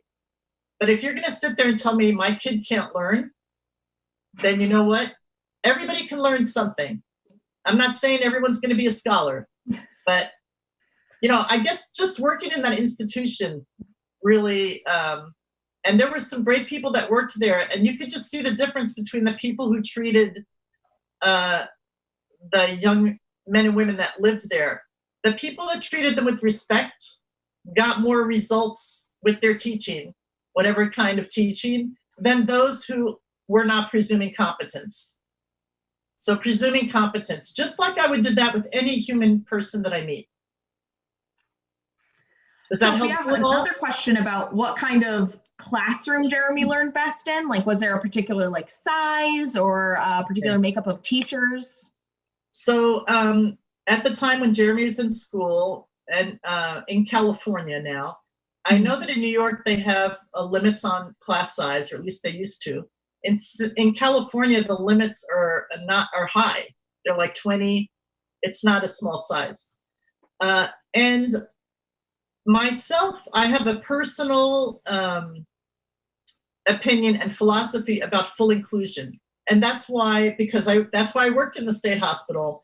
And maybe it comes from growing up French in different environments. I mean, being French is a good thing. It's not like some other groups that have much more difficult problems integrating. But the point is, every human being has worth. So I always wanted to mainstream him, full time. But I saw that it couldn't work for him because he had a lot of sensory overload.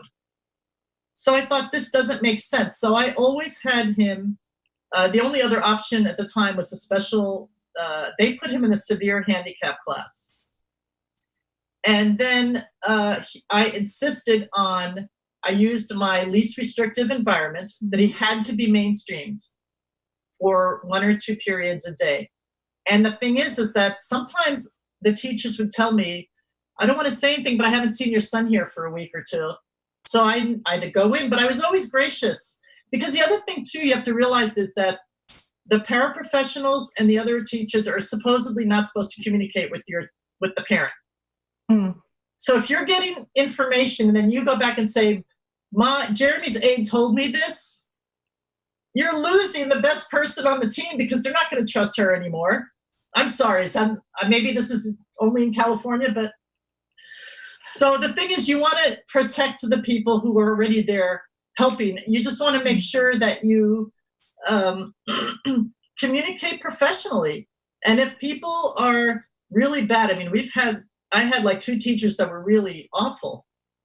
I mean, awful to the extent that it turns out there was neglect and abuse going on in the classroom, not to Jeremy, but to somebody else. And the class fell apart. So it's just really about communicating wisely and taking notes also. But I've never had a problem communicating with the teacher. I've had problems that they didn't want to hear what I had to say, maybe, or I didn't like what I heard. But it's all about trusting them. They're doing the best they can. That's the first thing I think of, until they prove otherwise. So there's been other cases where a teacher will confide in me because maybe they've known us for a few years. Actually, one teacher started out in my home as an aide while she was going through college, and she ended up being Jeremy's teacher in middle school. And one day she just called me and she said, I have to tell you that, because Jeremy was having behaviors. And I said, what's going on? Is there something in the classroom? And she called me and she said, because I sent in a note, she said, I have to tell you that Jeremy overheard so-and-so. It was one of his, I think it was a speech person, saying, why is Mrs. Sicile-Kira insisting on mainstreaming her son? Doesn't she just realize he's workshop material? But she said that in front of Jeremy. So Jeremy heard that. So this is the thing. As soon as I heard that about the speech person, you better believe that speech person was no longer on the team. But, it's really hard because teachers go into special ed to be teachers, but they don't always get everything they need to do the job they love, and then they end up doing paperwork. So I tried to stay away from paperwork and asking them, what could I do that would help them the most? So now that Jeremy's out of school, how have you been navigating the system of finding him new supports now that he's no longer in the school getting those same supports that he had there?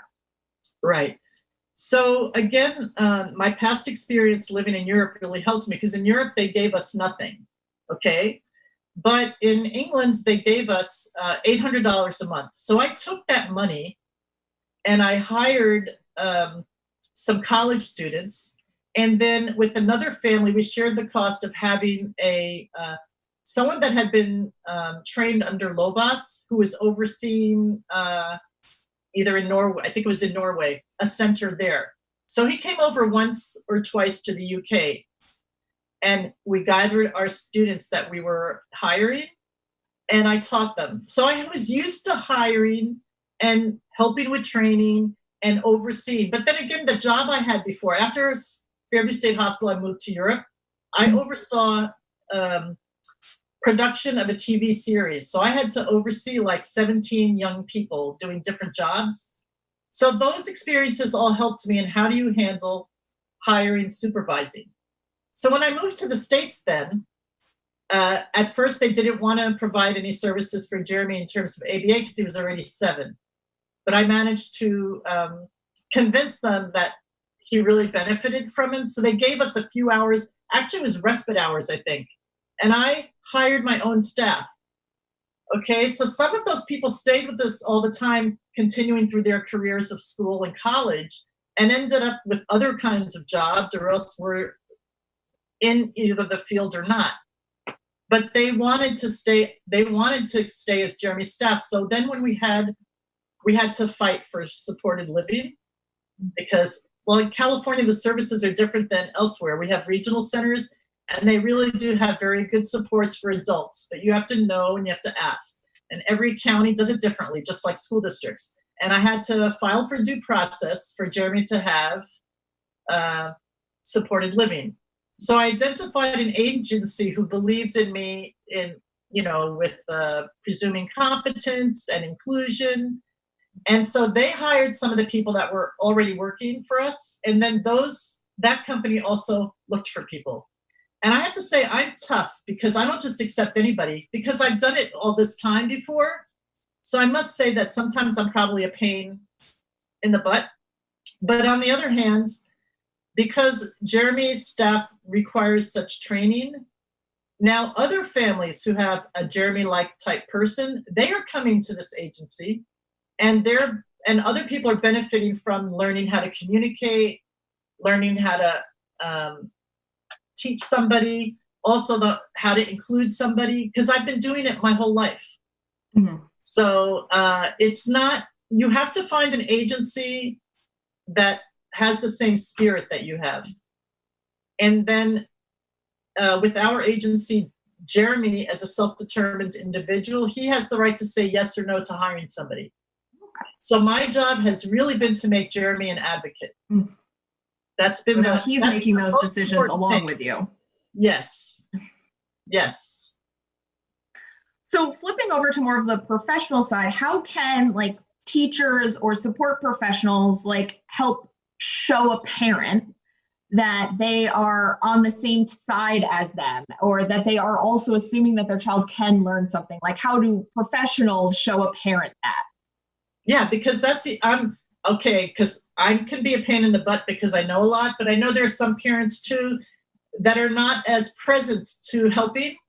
Because also, that's kind of why I started writing books, because I could get up at 4 o'clock in the morning and do them. And that way in the day, I could be more available if needed to be.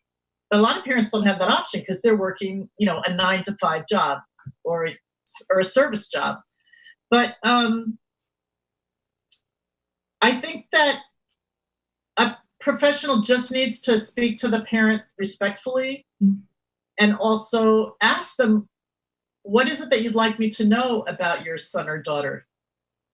Okay. One thing that somebody said to me at the beginning with an agency, and it was something that mothers you wanted to hear in the past, but I was so upset when she said it to me. She said, "Oh, don't worry. We're here now. You can just be his mom. You don't have to do anything." And my reaction was, but I do, because that's how we learn to type and that's how we learn this. And I understood that she was trying to say, we're going to take the worry off of you. But if you say, we really want to help as best we can, what are the things you'd like us to know about your son or daughter? What have you found that could help us? And I always suggest to parents too, to have like a cheat sheet, either for school or for a place of work or for an agency, about your son. The positives and I don't want to say negatives, but things they may need more help with.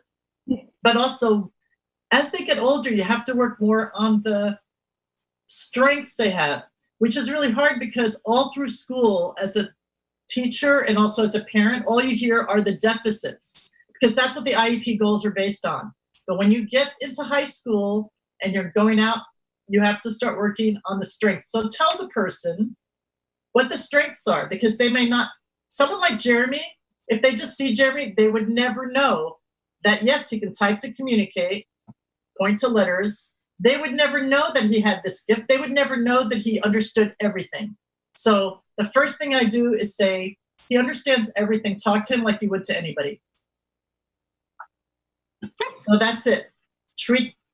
Just ask, what would you like me to know about your son or daughter? And how can I best support them in your mind?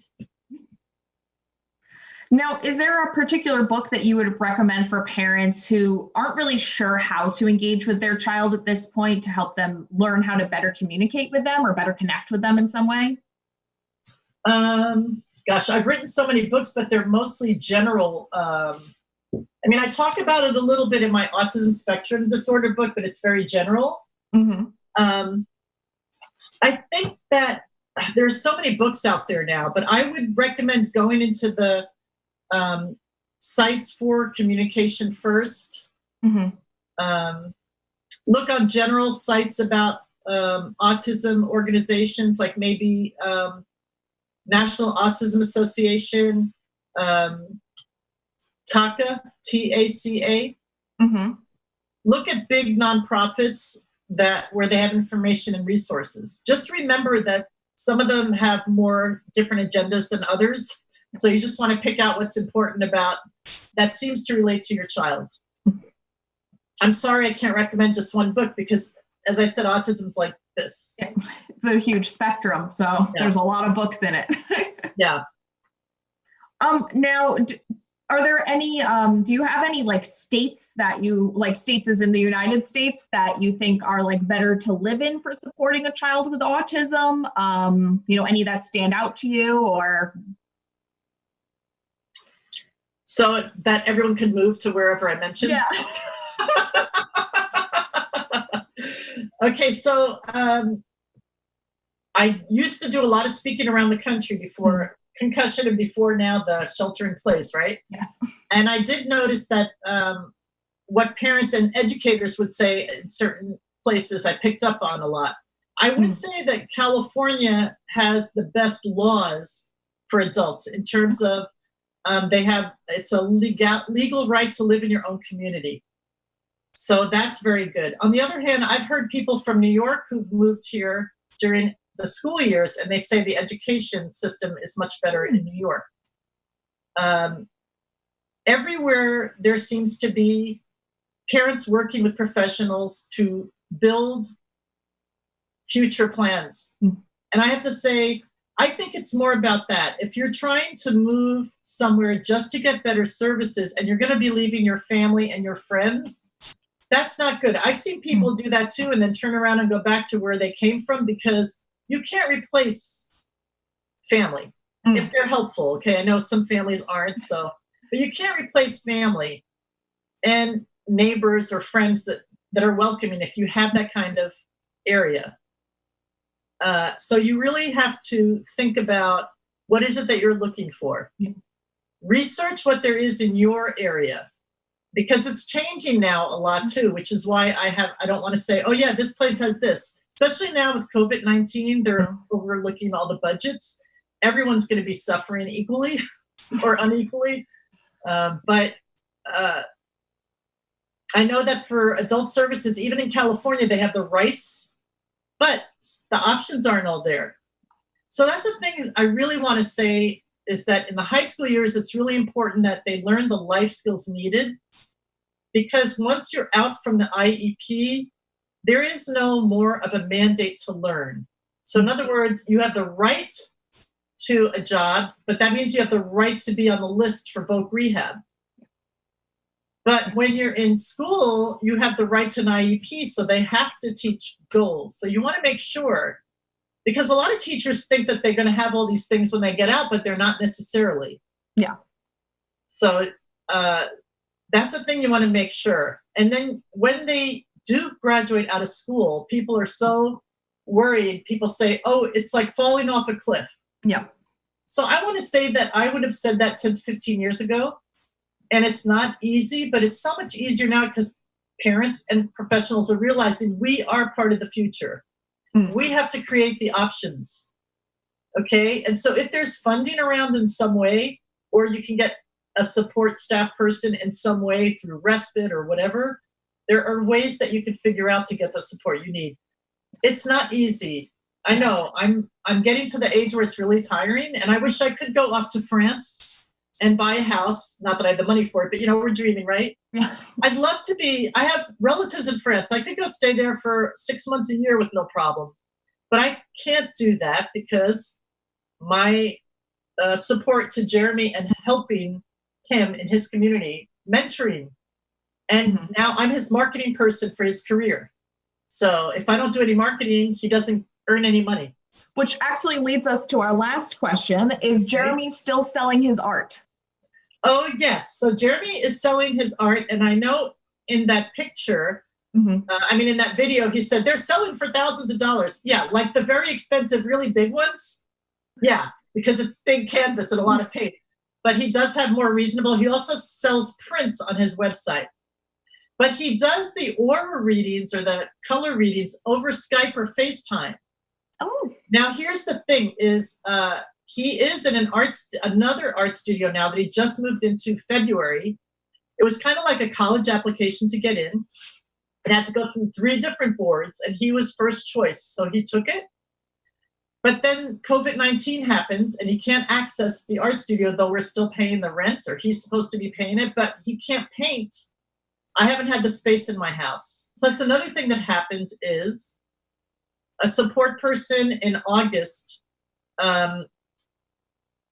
let a fire door close too quickly, and it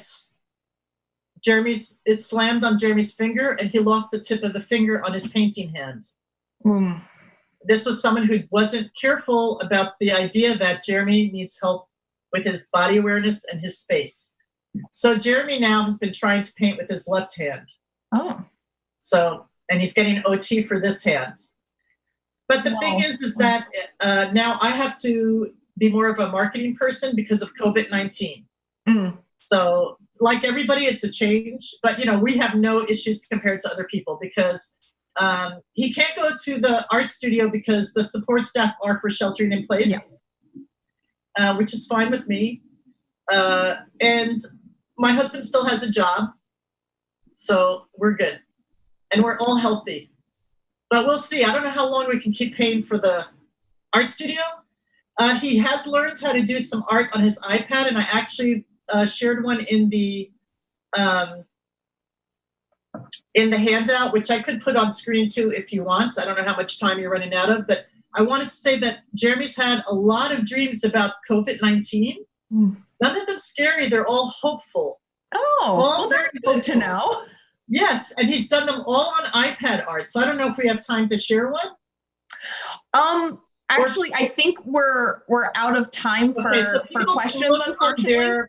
People can look on the on his website or on their handout. There's one dream on the handout. Great, awesome. Thank you, Chantal. Oh, you're welcome. So as we wrap up today's conference, we want to thank everyone for joining us.